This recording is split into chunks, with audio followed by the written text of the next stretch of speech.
UP TET 2026 का official notification जारी हो गया है।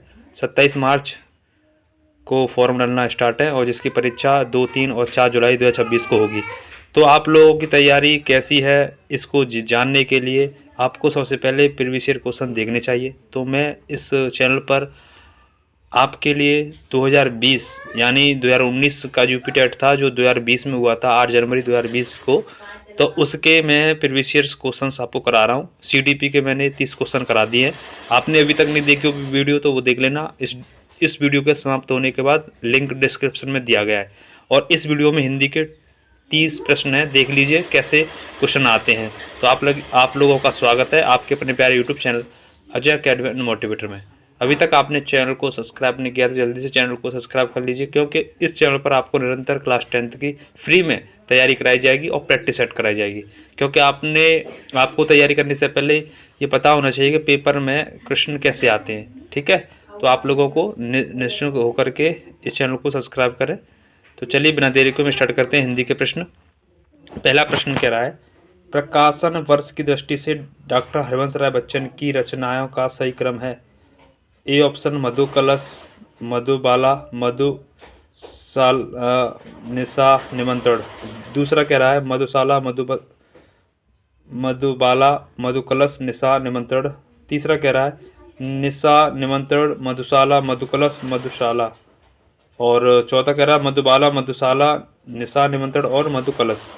तो यहाँ पर हरिवंश राय बच्चन की क्रम जो है सबसे पहले यहाँ पर बी ऑप्शन सही हो जाएगा, मधुशाला, उसके बाद मधुबाला, मधुकलश और फिर निशा, निमंत्रण। इस तरह से उन्होंने रचना की थी, ठीक है। इन्हीं की है आत्मकथा, क्या भूलूं क्या याद करूं, ठीक है। बसेरे से दूर, नीड का निर्माण फिर से, इन सब की इनकी क्या है आत्मकथा, ध्यान देंगे हरिवंश राय बच्चन की। क्वेश्चन नंबर 2 यहाँ पर मिलान करवा रहा है। हिंदी साहित्य सम्मेलन 1910 में हुआ था, तो पहला सी से मिल जाएगा। काशी नागरिक प्रचारी सभा 1893 में काशी में हुई थी, दूसरे का ए से मिल जाएगा। राष्ट्रभाषा प्रचार समिति वर्धा, इसकी स्थापना हुई थी 1918 में, तो ये आपका तीसरा बी से मिल जाएगा। तो आप जब देखोगे तो यहाँ पर डी ऑप्शन इसमें सही हो जाएगा। अगला क्वेश्चन कह रहा है 33वां, तुलसीदास के रचनाकार कौन है। ए महादेव वर्मा, बी के केशव दास, सी सूर्यकांत त्रिपाठी निराला और डी रामविलास शर्मा। तो यहाँ राइट आंसर हो जाएगा सूर्यकांत त्रिपाठी निराला। अगला क्वेश्चन 34वां कह रहा है कि अन्या से अनन्या आत्मकथा किसकी है। मनु भंडारी, प्रभा खेतान, समवेदी या ऊष्मा प्रेबंदा। तो आप लोग को पता होना चाहिए कि तैयारी किसी भी करो उससे पहले आपको पेपर का पैटर्न पता होना चाहिए कि पेपर में कैसे क्वेश्चन पूछे जाते हैं, ठीक है। इस चीज़ को यहाँ पर कराया जा रहा है। तो इसका राइट आंसर होगा B option, Prabha Khetan. Question number 35वां कह रहा है कि प्रभु जी तुम चंदन हम पानी, किसकी लाइन है ये। कबीरदास की, दादू की, नानक की, क्या रैदास की। तो ये लाइन जो है रैदास जी की है, जिन्हें रविदास भी बोलते हैं। तो यहाँ पर चौथा आंसर इसमें सही हो जाएगा। अगला क्वेश्चन 36वां, फटाफट चलते हैं। अभी तक चैनल को सब्सक्राइब नहीं किया तो जल्दी से कर लो, आपको सबसे पहले वीडियो का नोटिफिकेशन मिलेगा। 36वां प्रश्न कह रहा है निम्नलिखित में से कौन सा शब्द तद्भव है। ए त्रिपुटी, बी खेत और सी प्रभु और डी नाथ। तो यहाँ तद्भव शब्द जो हिंदी में होते हैं तो यहाँ खेत हो जाएगा, इसका राइट आंसर दूसरा। अगला क्वेश्चन नंबर 37वां कह रहा है कि निम्नलिखित में से कौन शब्द देशज है। धड़ाम, लाश, औरत, पतलूम। तो यहाँ पर हो जाएगा धड़ाम, ये ऑप्शन से हो जाएगा 37 का। 38वां प्रश्न कह रहा है झुंझुनर के सिर पर चमेली का तेल का अर्थ है। ए अयोग्य व्यक्ति को अच्छी शिक्षा देना, बी मिथ्या आडंबर, सी अधिक पाने की लालच रख करना और डी योग्य व्यक्ति को अच्छी चीज देना। तो राइट आंसर हो जाएगा ए ऑप्शन इसका। 39वां प्रश्न कह रहा है कि ऋग्वेद का संधि विच्छेद होगा। ए ऋ प्लस वेद, ऋग प्लस वेद, ऋग प्लस वेद और ऋग प्लस वेद। यहाँ पर राइट आंसर होगा बी ऑप्शन, ऋग प्लस वेद। नेक्स्ट क्वेश्चन 40वां कह रहा है आप बीती में समास है। ए कर्मधारय, बी द्वंद्व, सी द्विग और डी तत्पुरुष समास। तो प्यारे बच्चों आप बीती पर जो समास होता है, आप पर बीती, जहाँ भी पर और में आता है तो वहाँ कर्मधारय अधिकरण तत्पुरुष समास होता है। तो यहाँ डी ऑप्शन सही हो जाएगा। अगला क्वेश्चन 41वां कह रहा है कि घोंसले में चिड़िया में कौन सा कारक है। तो जिसमें में और पर आता है वो अधिकरण होता है। ठीक, तो यहाँ ए ऑप्शन दे रहा है अपादान, बी संबंध कारक, सी संप्रदान और डी अधिकरण। तो ये राइट आंसर होगा अधिकरण। ठीक, चौथा।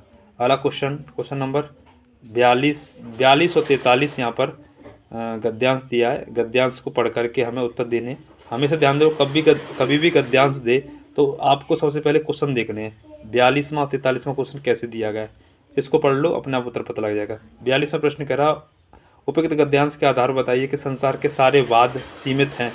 अब ये देख लो कहाँ दिख रही है, वाद सीमित कहाँ है। तो देखो ऊपर से तीसरी लाइन में दे रहा है कि आज संसार में, दूसरी लाइन में ये आज संसार में जितने भी वाद प्रचलित हैं वो प्राय राजनीति क्षेत्र में सीमित हैं।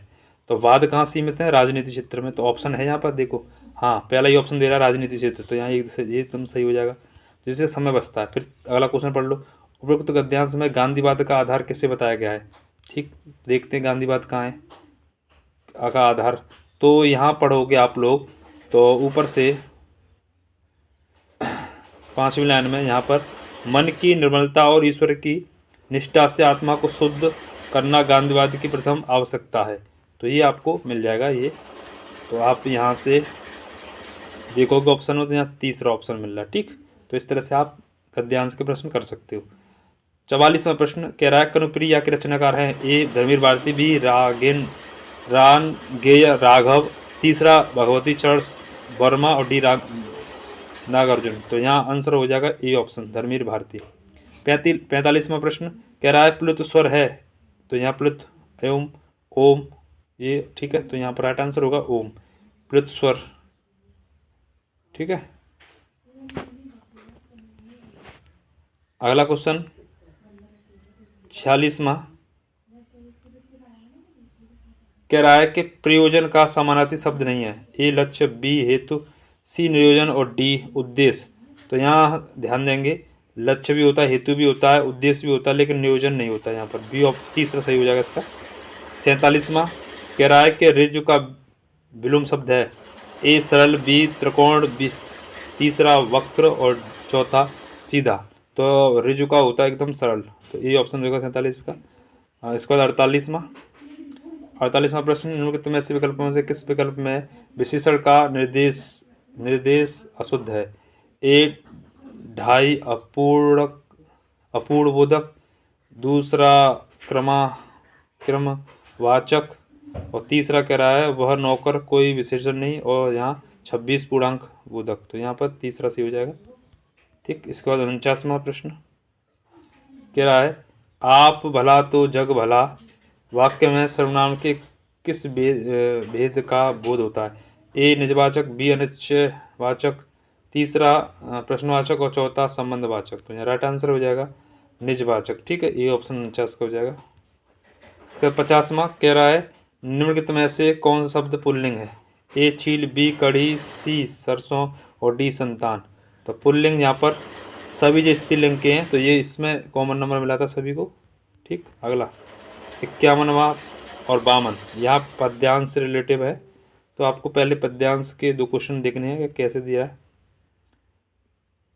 पद्यांश में क्या कह रहा है, कह रहा है कि इस पद्यांश में रस बताओ। तो देखो जब इसको पढ़ोगे तो यहाँ पर श्रृंगार की बात की गई है। घुंघराले लटके मुख पर कुंडल लाल कपोल। तो यहाँ श्रृंगार है, अपने आप दिखाई दे जाएगा। और ये कह रहा है उपयुक्त में किस कवि की है बात। तो देखो ये तो चीज़ थोड़ा पढ़ना पड़ेगा।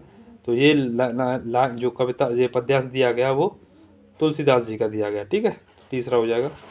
अगला क्वेश्चन 53वां उच्चारण स्थान की दृष्टि से सही विकल्प है। तो देखो जो सर्जम होता है इसका तो तालु होता है, यहाँ बी सही है। स का दंत होता है, च का तालु होता है और षटकोण वाले का भी। ठीक है,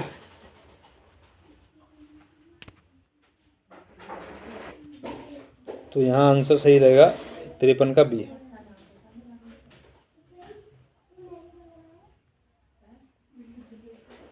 चौवनवा प्रश्न कह रहा है अशुद्ध है, इसमें से अशुद्ध बता रहा है। कह रहा है पहला 2 महापुराण व्यंजनों का एक उच्चारण स्थान हो सकता है, ये सही है।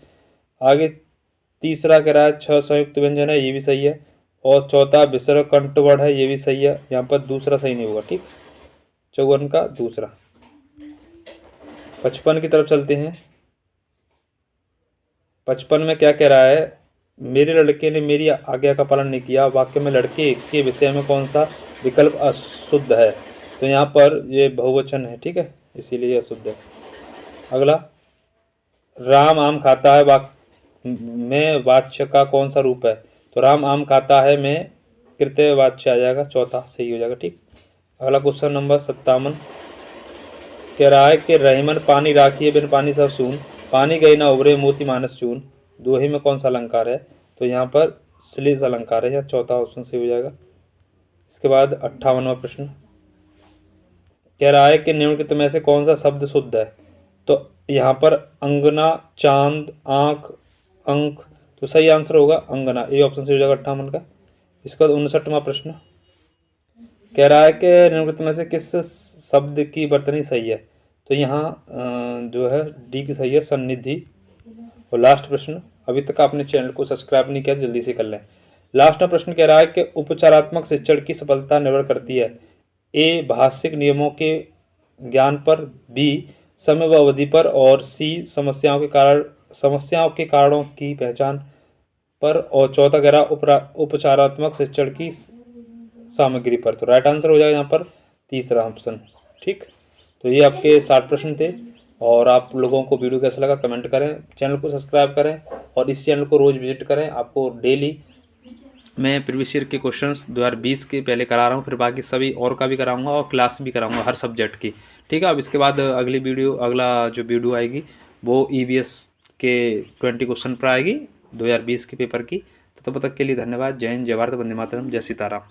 या संस्कृत की भी आ सकती है। ठीक है, EVS या संस्कृत में से किसी एक की आ सकती है।